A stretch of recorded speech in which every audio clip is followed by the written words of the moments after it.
Thank you, everyone, for joining me on another episode of The Art of Comic Writing. I'm your host, Jorge Medina. That's George with a J.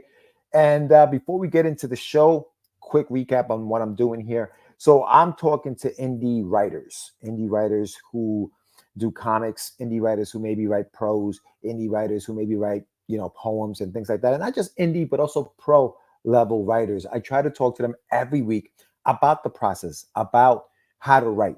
And so what I'm doing is I'm trying to, educate people into seeing how certain things are done, what to do, what not to do, things like that.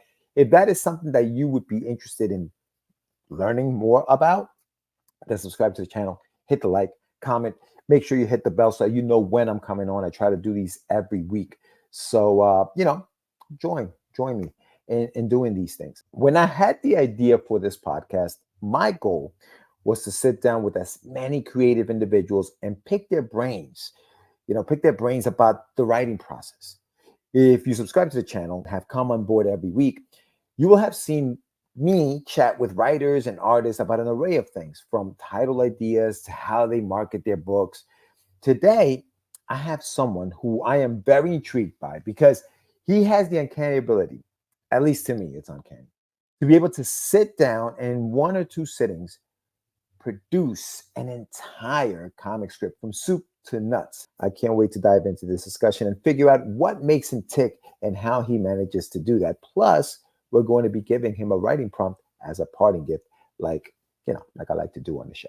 Okay, without further ado, please welcome a gentleman who has decided he's going to take this comic book industry by storm. His creative assault has begun as he has published a number of titles through his imprint, Phillip Publishing. He's the creative writer of Tragedy, Diary of Dread, The Devil's in the Details, and a number of other projects. Ladies and gentlemen, Mr. Phillip Russertt. Hey, what's going on? Hey, what's up, buddy? How you doing? Hanging in there with both arms and legs tightly. All right, I love it. I love it. Well, listen, thank you so much for coming on tonight. I appreciate you. Thanks for having me on, man. Yeah, yeah, I mean this sincerely. You're my favorite host I to talk appreciate to and be with on a show. it. I appreciate it, man. I appreciate it. Listen, we haven't known each other long, but I feel like we've built a good rapport. We are very comfortable around each other. If It's because people I'm heard, awesome. yeah, if no, well, it's because you're awesome or I'm awesome. I'm awesome. Great, yeah. See what I'm talking about? This is what I'm talking about. Oh man, no, but no, I am happy that you're doing this. I know you're a busy man, but for those who are watching, and obviously if you've watched the shows in the past, I'm doing a show about comic writing, and I like to have writers from the indie community to come in and talk about their process. Philip, like I mentioned in the intro, has done a lot already in the short amount of time that he's been doing this, and he has a very uncanny process, which I love the fact that you can sit down and just knock it out in like one or two sittings. It's amazing to me. But we're going to be talking about his process as if he didn't do it that way. So it's going to be fun. It's going to be fun. We're going to have a good time. I'm going to give you a writing prompt at the end, which you guys can join in on. And why don't we get started? Phil, you ready? I'm ready. All right, here we go. Here we go. I like to get a few questions in about writing. So let's talk about this a little bit. How long, on average, and I know the answer to this, but how long on average does it take for you to write a comic script from idea to finished script? All right. So usually I an idea will pop in my head. I don't try to force anything. And I'll sit on it a day or two to see if I still think it's a good idea. Because sometimes it sounds good in the beginning, and then you realize either it's actually ripping off something, or because we're unintentionally influenced by media all over us. Or you may think, hey, you know what, that doesn't seem so good now as it did then. So I'll sit down. Sometimes I come up with like the three act structure in the sense of, well, where's it going to start?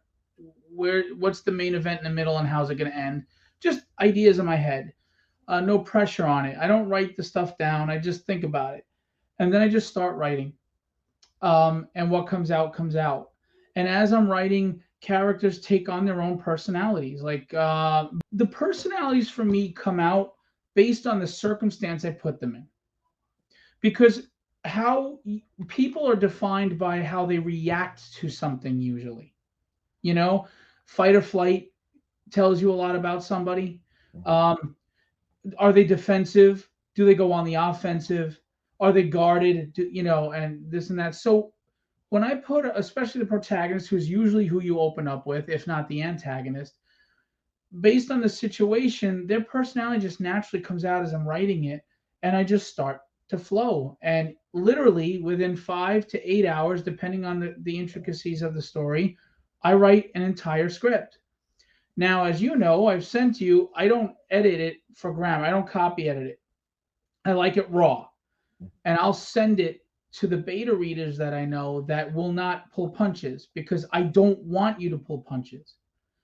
I don't want you to pull punches. And I want it at its rawest form. Yeah. I'll say this, Phil. Like you said, you sent me scripts before, like you saying, like raw. And the funny thing about that, and I've read other writers who try to do the same thing, and it the first draft usually isn't as legible as yours is. So I commend you for that, because and that's what's uncanny to me is how you're able to be so concise, and it all makes sense without grammar. Well, no, not grammar, but typos aside, because you all have typos. You know what I mean? Like Because I do it typos, on my phone. dude. Yeah, well, see, that's what I'm saying. Like everything, kind of like I'm like everything this. is legible. Yeah, dude. It's really good. It's really good. But five Thank to you. eight hours, dude. That's pretty incredible. Now, is that like you're sitting there for 5 hours? You're sitting there for 8 hours, or are you kind of like, is that like you're kind of estimating how long it took you in total? 9 out of 10 times, I will sit and do the whole script in one Oh sitting wow. because for me to write like that, you get into a flow and you kind of just boom. I have blinders, everything. I need quiet though. So I'm Hmm. usually, because of my day job and everything, it's late at night and I'm up until and I get like 3 hours of sleep before work. But Yeah. um, it's usually in one sitting. Sometimes you just start to get tired and like I can't, and you got to call it quits before you get punch drunk and stupid.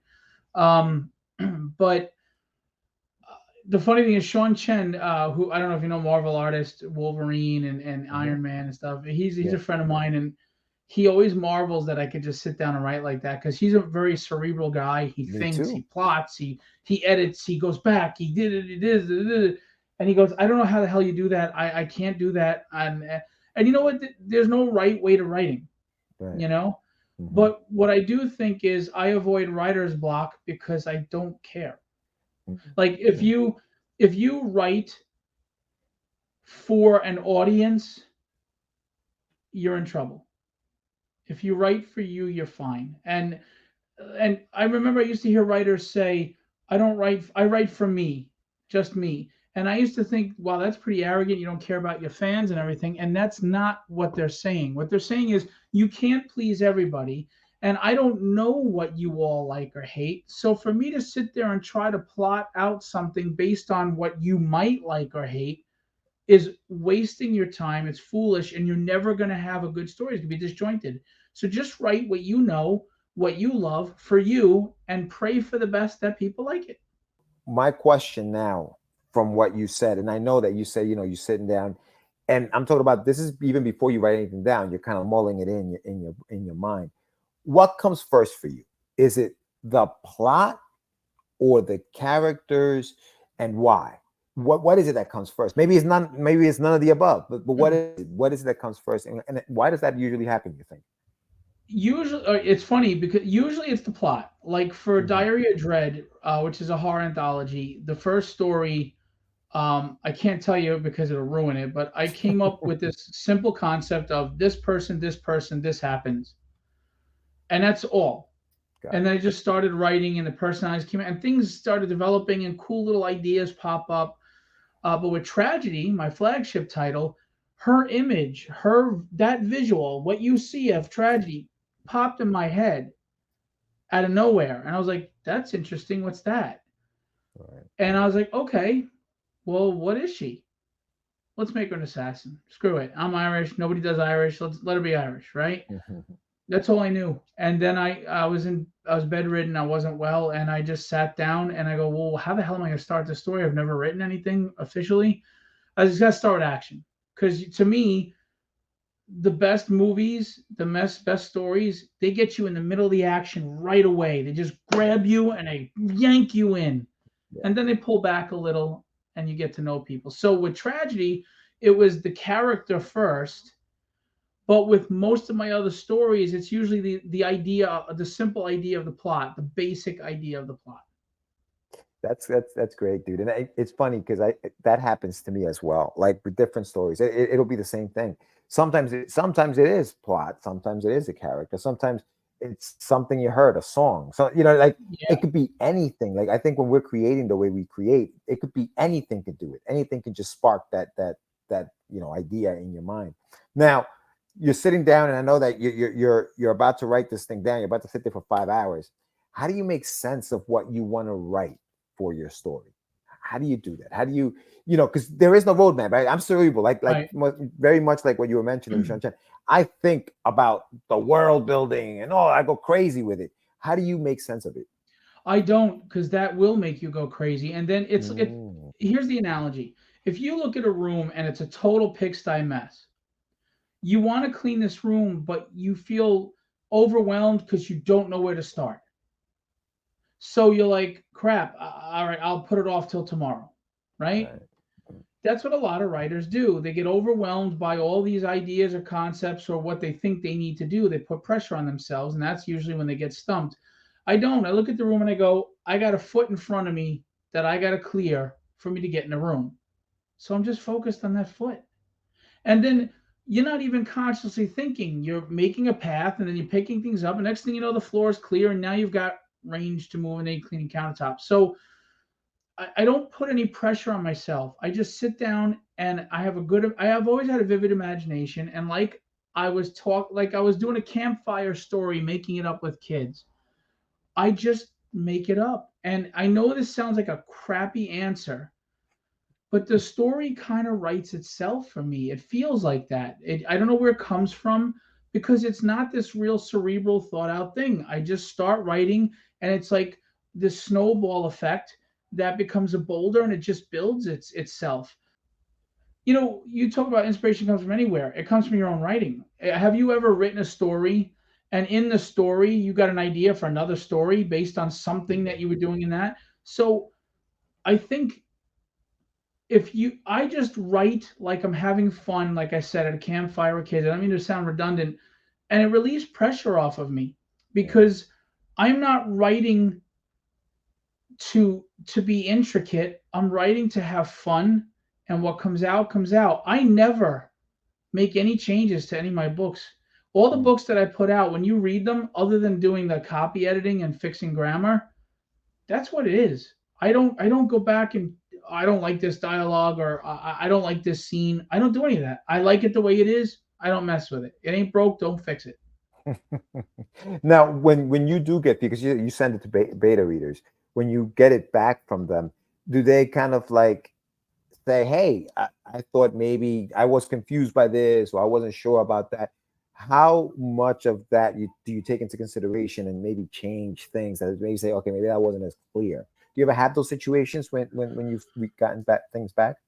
Once I had a situation that, if enough people say that they weren't sure about something, like Mm, maybe if I was throwing in a metaphor, an innuendo, you know, and it didn't catch, right, then I would change it. But honestly, only once did like two or three people not get something, because I'll do like 10 or 12 beta readers.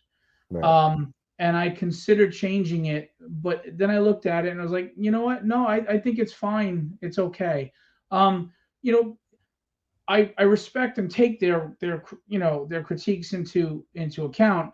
But that doesn't mean you always agree with it, or you think it's an issue. Sure. But if it was something that out of 12 people, like six, seven, eight people didn't get it, then I've got to look at that. Now, let's go back a little bit to when you started, I guess, when you decided you wanted to publish, and Tragedy was your first book. Um, Before publishing, how did publishing your first book, Tragedy, change your process of writing, if at all? It did. It did. Um, I like to be a student. I think all creatives should always view themselves as a lifelong student. You're always learning the craft. You're always learning new techniques, ideas, etc. When I started writing, I was putting too much in one panel at times, forgetting that this is an artist. He can only do so much two-dimensional. Or I would put too many panels, and I was learning how to adjust that. I was putting too much heavy dialogue in one panel and not spreading it out evenly, which kills the letterer. So I was learning to structure my writing in a way that I'm telling the story how I want it, but the other disciplines can carry out their job effectively. You know, now you've read my scripts. They're a mixture of the Marvel way and a tighter way. When I have a shot I want you to put in there, I'll say over the shoulder, blah, blah, blah, or I want it this way. But for the most part, I like artist interpretation. I like them to be free. You're going to get the best out of an artist if they feel creatively free. Um, so I've been also, as far as storytelling, I was very linear in the beginning. This is A to B to C to D to E. And I realized, you know what, you can go start at D and then go back to A, B, C, and get back to D again, and then E, F. You could, you know what I'm saying? You don't have to be linear. You can jump around as long as you're not doing it in a way that the reader is confused and can't follow Yeah, yeah. That's interesting that you actually, because you're right. We do, I guess when we're trying to describe something to an artist, right? When we're writing these scripts, you forget that they can only draw one thing at a time. Yeah, and we try to write as if it's a movie, because I think when we're telling a story and when we're seeing stories, we see moving images in our you. mind. Yes, We don't yes, see, just moments in time. We don't see that. We see it as like a moving image, and that's kind of hard to kind of curb that a little bit as you start writing. And that is something that a lot of us, I had to learn as well. And I think when you're working with a good artist, with an artist who knows storytelling and who knows sequential art, they'll be able to pull you in and say, "Hey, I can't do that here, but I can do this, and this is what it right. would look like." And then you realize, "Holy cow, that works!" You know what I mean? So, and I And love the not just process, dude. That's the creative process. And not just that, but there are times because of your mistakes with that in writing that an artist gets creative and comes up with an even better idea that you didn't think of. Right. Whether it's adding a panel or a page or a splash or whatever. And Ricardo Silva, who's the artist on Tragedy, he did that. He was like, "Listen, you have three movements going on here in this one panel. I can't do that because I'm writing it like it's a prose book or a screenplay, like you Right. said." Yeah. Yeah. And I was like, "Oh shoot, I'm sorry. You're right." He goes, "What if I broke it up into this and I did this angle, this, and this?" And I was like, "That's fantastic. Let's do it." The only thing though is the reason why you can't rely on it all the times because now you're increasing your page count and you have to be careful because now I'm not one to write for page count because that to me stifles a story. It's going to hurt you. But when you have a budget, you cannot afford to do a 30 or 40 page comic book sometimes. You've got to keep it at that 24 pages, 22 pages. You have to be mindful that the more you do that to your writer, your artist, and they have to add panels and add pages, you're now adding to your page count. Right. So there is a science, there is a math to it that you have to be cognizant of when you write. Yeah.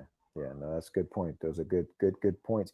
Right now, we're going to take a little break and we're going to hear from our sponsor of the show. If you're an indie creator looking for a home for your comic book, graphic novel, short story collection, or novel, then you've come to the right place. Any One World is a full-service publisher and distributor which can take your creator-owned project and showcase it to the world.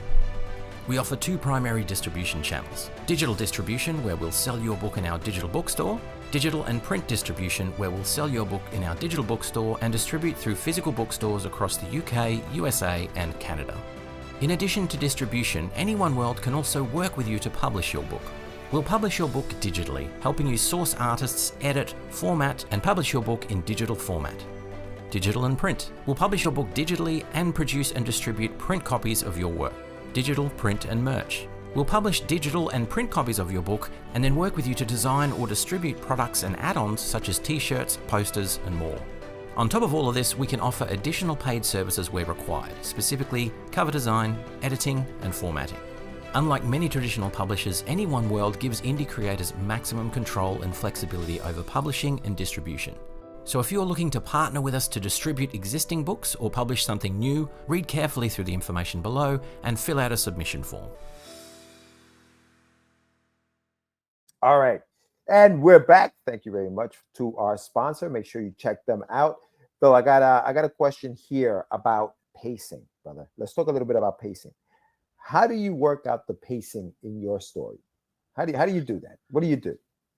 You know, like I said, I always know that I do like to start with an action, if possible, an action scene. It's not always possible, depending on, like, because tragedy is an ongoing, and not every story is going to start with action. But I like to open with a splash page, always, and I like to end with a splash page, always. That's just old school in me. I like that.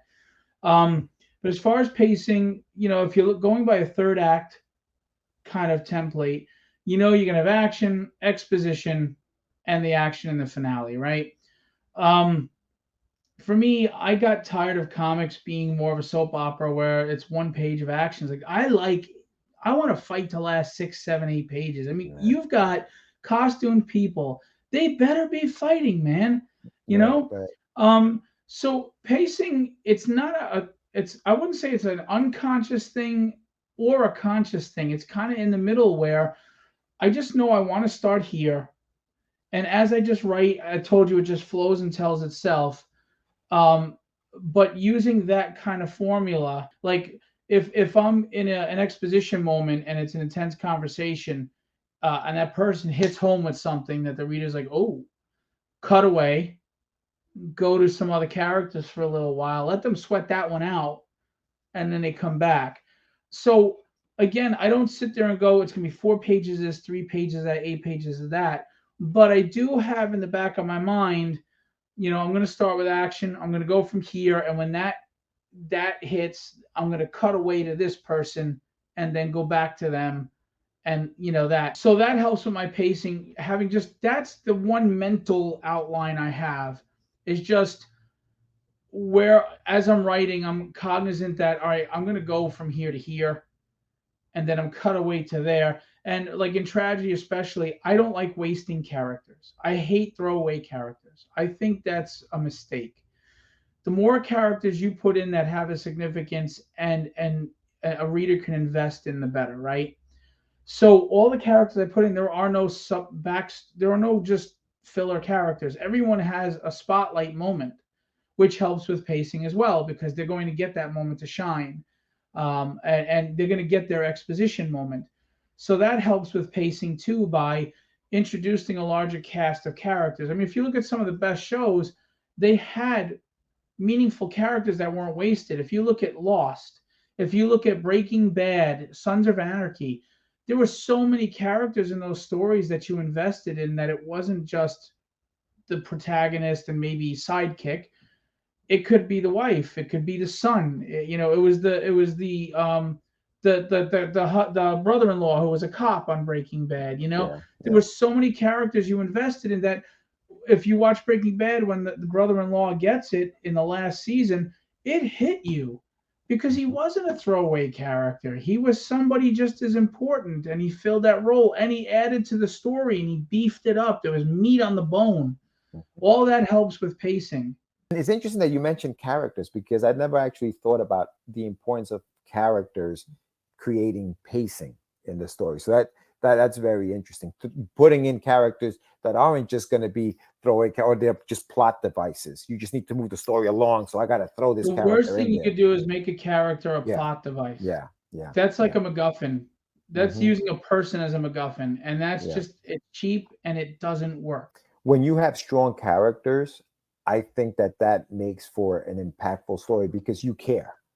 You care about these characters. You have to. And once if you don't care about them, what you don't care what paces they go through, because you don't care what the outcome is. Yeah.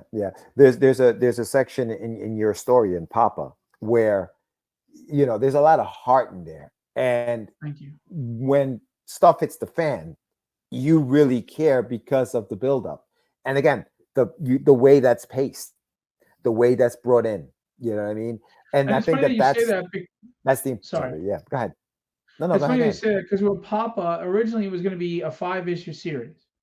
Hmm. But because of the way the pacing was going, I felt it served better as a 5-chapter graphic novel, 110-page graphic novel.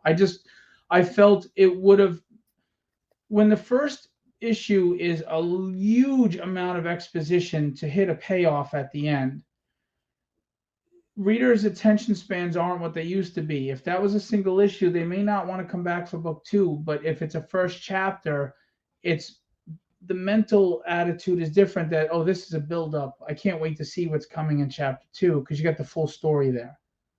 Pacing was a huge reason why I decided to make Papa a 5-chapter graphic novel instead of 5 individual comics. Yeah, People have yeah. no patience. As consumers, they have no patience anymore because there's so much at the touch of a button and they're being inundated and flooded with so many options. You got to get them there or you don't get them. So I thought that format would be more understanding to them as a build up because once you get to chapter two, it moves, it goes. Yeah, And yeah. chapter one was a very necessary setup Hmm. for you to care, like you said about the characters, because you could put them in the most dire situations. If you don't give a crap if they live or die, why do you Yeah, care? And yeah, why do you care about characters? You invest in characters for several reasons. One, you relate to them. There's a little of you in them. Two, you relate to them because they're going through a struggle that's similar to something that you've been facing, right? Those are the issues that mostly make you relate to a character. And three, personality. Oh, I yeah, handle things the same way they do. I'm just like that.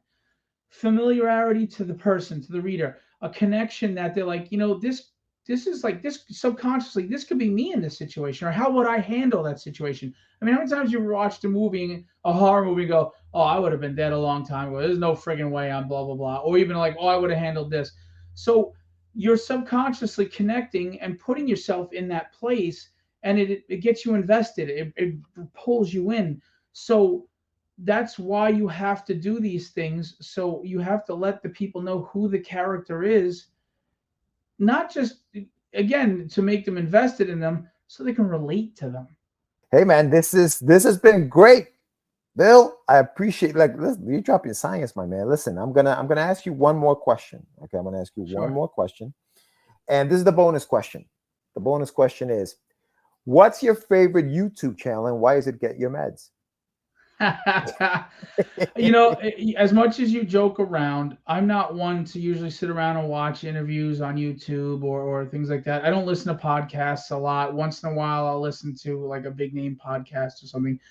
But when I met you, I think it's like almost 2 years. Yeah. Um, Mhm. I really enjoyed being interviewed by you. I enjoy your approach to things, and you joke around about why does it get your meds, but and I'm not saying this because I'm on the show. You really are my favorite host. Thank you, sir. The way you Thank handle you. yourself, you you're interesting yourself, but you also don't make the show about you. You make it about your guest, which is a key thing that a lot of people don't do. So I honestly think I would say this, and you have quality. I really like the content you're putting out, Thank you, brother. the Thank you. different aspects of the industry, thinking of outside the box, discussing topics that are helpful to people that they don't usually bring up, or maybe they're afraid to talk to people about. Right. So as much as you joke, I would probably have to say you, yeah, man. Bill, the check is in the mail, my brother. Thank you. Thank you very much. I But I'm appreciate. being sincere to No, I everybody who know. I watches know. this. I am being sincere about that. I really am. And there's some other great shows that I do love being a guest on as well. But I'd have to say, yeah, man, I looked forward to this today. Oh man, thank you so much, my brother. Well, listen, we're gonna do one final thing before we go, and everybody who's watching can get involved in this. It's a writing prompt, right? It's a writing show. Why not have a writing prompt? So the Okay. way this is gonna work is I'm not asking you to do that now, but in your spare time, 15 minutes, whether you want to write it as a prose or maybe just a scene in a book or something like that. I'm gonna give you a writing prompt. You're gonna go ahead and do it. If you like it and say and you want to share it, say, George, I got something. Check this out. Send it Okay. over to me. I'll take a look at it just because I like to read this kind of stuff. But the writing prompt is a lost stranger in your backyard. You find this lost stranger in your backyard. What happens? What's going on? Where did he come from? What? So that's the writing prompt. A lost stranger in your backyard. So just a synopsis or like Just written a out. scene, a scene. So something that happens, an occurrence. How did you Okay. find this person in the I already backyard? have it. I already have an idea in my head. I already got it.